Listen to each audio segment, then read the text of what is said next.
আসসালামু আলাইকুম। Microsoft PowerPoint advance level টিউটোরিয়ালে আপনাদের সবাইকে স্বাগত জানাচ্ছি।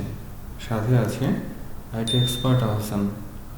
আজকের এই ভিডিওর বিষয়বস্তু হচ্ছে মাইক্রোসফট পাওয়ারপয়েন্ট ডেভেলপমেন্ট প্ল্যাটফর্মে আমরা কিভাবে একটি লটারি নাম্বার জেনারেটর তৈরি করতে পারি সেই ব্যাপারটি বিস্তারিতভাবে দেখব। চলুন তাহলে প্রথমে আমরা একটু ডেমনস্ট্রেশন দেখি, এরপর মেইন প্রজেক্ট শুরু করব।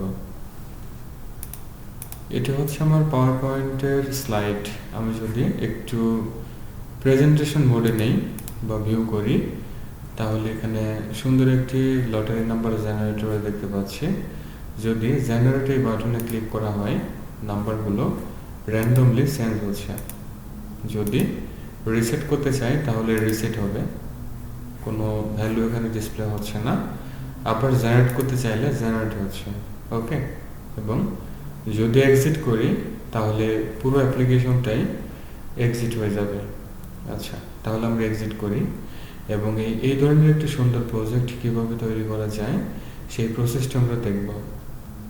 তাহলে আমরা এক্সিট বাটনে ক্লিক করি, ওকে। আচ্ছা, আমাদের সিস্টেম থেকে মাইক্রোসফট পাওয়ার পয়েন্ট রান করাতে হবে। তার জন্য সিস্টেমের সার্চে আসতে হবে। টাইপ করি এখানে আমরা পাওয়ার পয়েন্ট লিখে, তাহলে পাওয়ার পয়েন্ট আমরা দেখতে পাচ্ছি অ্যাপ।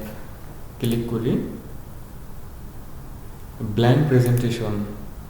এখন আমরা লক্ষ্য করি এখানে টেক্সট লেখার জন্য যে টেক্সট বক্স কন্ট্রোল দেখা যাচ্ছে, আমরা কন্ট্রোলে প্রেস করি তাহলে দুটোই সিলেক্টেড হবে ডিরেক্ট। এখন আমাদের ডেভেলপার ট্যাব ইউজ করতে হবে। তার জন্য উপরে ট্যাবগুলো থেকে চলে আসি ডেভেলপার ট্যাব।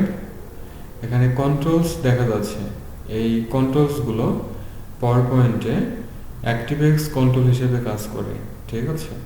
তাহলে প্রথমে আমরা একটি লেভেল ড্র করি, অথবা আমরা এই লেভেল অ্যাক্টিভেক্স কন্ট্রোল ড্র না করে আমরা যেটি করব, হোমে আসি।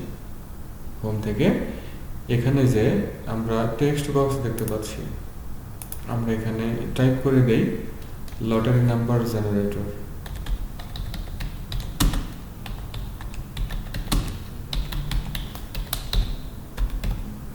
এতটুকু, এবং আমরা এটাকে একটু প্রয়োজন মতো বড় করে নিই, ঠিক আছে।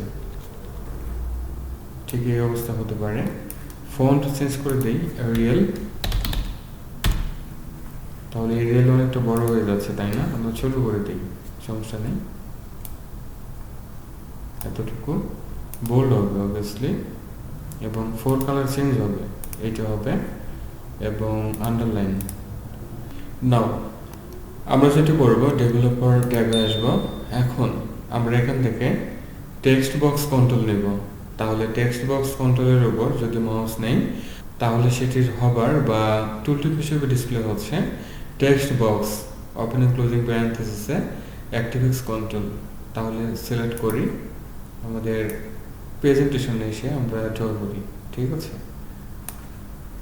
এবং এই ধরনের একটি পপ আপ মেসেজ ডিসপ্লে হবে, আপনাদের ক্ষেত্রেও হবে। এটি হচ্ছে ওই ম্যাক্রো সিকিউরিটি এনেবল করার জন্য, বা অ্যাক্টিভেক্স কন্ট্রোল দিয়ে যে আমাদের প্রেজেন্টেশনে কাজ করবে, সেটি আমরা এখান থেকে যদি এনেবল করে দেই তবেই কাজ করবে।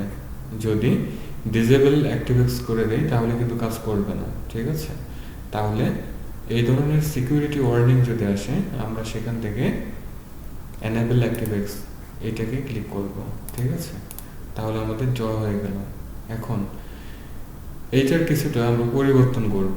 তার জন্য সিলেক্টেড রাখতে হবে, অর্থাৎ টেক্সট বক্স অ্যাক্টিভেক্স কন্ট্রোল আসতে হবে। এখানে প্রপার্টিস দেখা যাচ্ছে, ডেভেলপার ট্যাবের আন্ডারে পাবো, এবং কন্ট্রোলস গ্রুপের ভিতরে, ঠিক আছে। ক্লিক করতে হবে বাম পাশে। এখানে যতগুলো কন্ট্রোল বা অবজেক্ট নিয়ে কাজ করা হবে সেগুলোর ইন্ডিভিজুয়াল প্রপার্টিস ডিসপ্লে হবে, ঠিক আছে। এখন আমরা লক্ষ্য করি এখানে এটির ফন্ট এরিয়াল ডিসপ্লে হচ্ছে, ব্যাক কালার হবে হচ্ছে ব্ল্যাক দেখা যাচ্ছে, ঠিক আছে। আমরা যেটি করব, এই ফন্টের এখানে আমরা যদি ক্লিক করি তাহলে 3 ডট মেনু পাচ্ছি, বা বিল্ডার অথবা এলিপস বাটন ক্লিক করতে হবে। তাহলে এরিয়াল দেখা যাচ্ছে। ফন্ট স্টাইল আমরা বোল্ড করে দিতে পারি। সাইজ অবভিয়াসলি বাড়িয়ে দিতে হবে, ধরো যে 20, অনেকটাই বড় হবে, দেন ওকে। এখন সেটা ডিসপ্লে হবে না, ঠিক আছে। আচ্ছা, এখন এইটার যে বর্ডার কালার আছে এটা আমরা চেঞ্জ করব। তার জন্য এখানে আমরা বর্ডার কালার দেখতে পাচ্ছি, ক্লিক করতে হবে। আমরা প্যালেট থেকে একেবারেই ফুল ব্ল্যাক নেই, ঠিক আছে ব্যাপারটা। এবং বর্ডারের স্টাইল দেখুন, এখানে যদি আমরা ক্লিক করি তাহলে দুটো স্টাইল আমরা দেখতে পাচ্ছি। একটি হলো ট্রান্সপারেন্ট এবং আরেকটি হচ্ছে ব্যাক স্টাইল অপারকিউ, ঠিক আছে। তাহলে আমরা নিচেতে রাখি আপাতত, এই অবস্থায় থাকুক। এবং এই টেক্সট বক্স অ্যাক্টিভেক্স কন্ট্রোলটিকে আমাদের কপি করতে হবে। তার আগে এটির নেম চেঞ্জ করে দেওয়া যেতে পারে। আমরা যদি এখানে লক্ষ্য করি তাহলে টেক্সট বক্স 1 ডিসপ্লে হচ্ছে, তাহলে আমরা দিতে পারি টিবি অর্থাৎ টেক্সট বক্স দেই লট 1, ঠিক আছে, এতটুকু।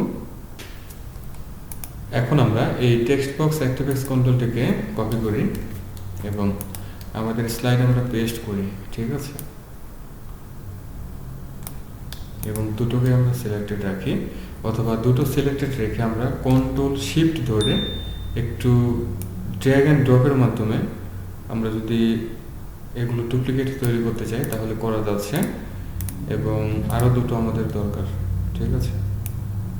তাহলে কন্ট্রোল শিফট কি প্রেস করে আমরা এগুলো ডুপ্লিকেট তৈরি করতে পারবো, ঠিক আছে। আচ্ছা, আমরা একটু ভিউ করে দেখি কি অবস্থা। তাহলে সবগুলো ঠিকঠাক দেখা যাচ্ছে। এখন আমাদেরকে এখানে বাটন নিতে হবে। তার জন্য আমরা কমেন্ট বাটন পাবো। এইটা হচ্ছে কমেন্ট বাটন অ্যাক্টিভেক্স কন্ট্রোল। আমরা এখানে ড্র করি। এইটার আমরা নেম চেঞ্জ করে দেই সিএমডি জেনারেট, এবং এটির ক্যাপশন অবভিয়াসলি চেঞ্জ হবে, ঠিক আছে। আচ্ছা, এখানে জেনারেটর আমরা জি বড় হাতে রাখবো এবং এখানে যে ক্যাপশন রয়েছে আমরা চেঞ্জ করে দেই এই জেনারেট। ফন্ট আমরা চেঞ্জ করে দেই, এরিয়াল তো আছে, আমরা বোল্ড করে দেই এবং 18 করে দেই, তাহলে একটু বড় ডিসপ্লে হবে। এবং ফোর কালার হচ্ছে ফন্টের কালার, ঠিক আছে। আর ব্যাক কালার আমরা একটু চেঞ্জ করে দেই, ধরা যাক প্যালেট থেকে ব্ল্যাক। এবং ফোর কালার আমরা যদি হোয়াইট দেই তাহলে হোয়াইট ডিসপ্লে হচ্ছে। আর তেমন কিছু চেঞ্জ করার দরকার নেই, আমরা এখানে ট্রান্সপারেন্ট বা অন্য কিছু রাখবো না, এই অবস্থায় থাকুক। এবং এইটাকে আমরা কপি করে নেই, কন্ট্রোল সি কন্ট্রোল ভি।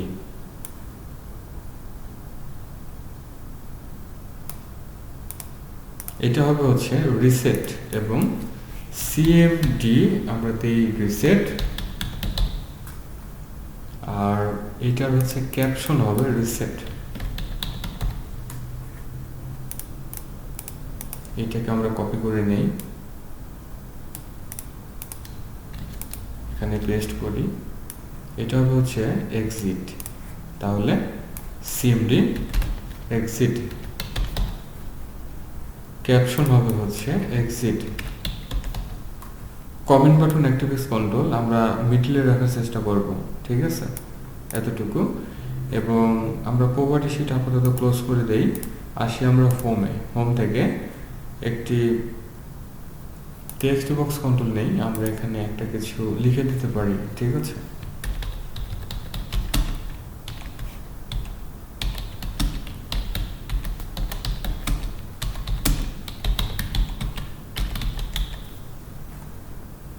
এবং এটা সিলেক্টেড রেখে আমরা চলে আসি ফন্ট TW সেন এমটি, এই ফন্টটা ইউজ করব। এবং এটার হচ্ছে ফোর কালার থাকবে রেড, ঠিক এই স্টাইল হতে পারে, ঠিক আছে। এখন এই বাটনগুলোতে কোডিং করতে হবে, তাই না? তাহলে এক্সিট বাটন সিলেক্ট করে চলে আসব। এরপর ডেভেলপার থেকে ভিউ কোড ক্লিক করতে হবে, ঠিক আছে। তাহলে প্রথমে আমরা দেখাই